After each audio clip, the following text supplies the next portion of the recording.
All right, so we made it to our fifth and final exercise variation for learning how to squat in a knee-friendly position.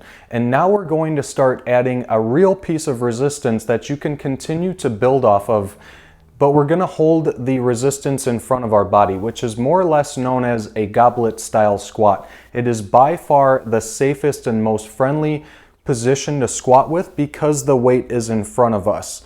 What we do have a tendency to still do is drive our knees forward over our toes and even lift the heels and almost fall forward. So what that weight is doing is acting still as a counterbalance, and a lot of the times people use the goblet style squat to improve squat depth and work on hip mobility, because the goblet or the resistance is going to basically put your body in that perfect type of squat position or pattern. So once we get through the other four variations and we're trying to get our body stronger, more enduring, work on the hip stability, now we can actually finally progress to using some piece of resistance. So if you have a kettlebell, you have two different ways to hold it. You can hold it like so in front of you, make sure that the elbows stay low. They should basically tap the thighs or go in between the knees.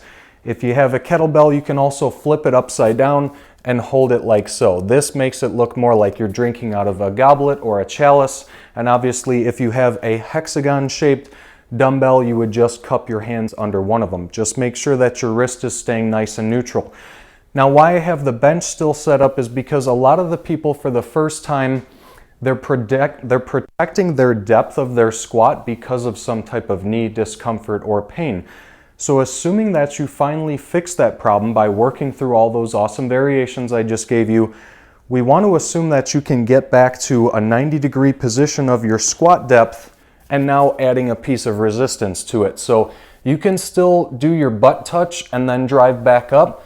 But again, just remember that you're not actually shifting your weight back and then taking a break and then asking the muscles to then get active again and push your body up.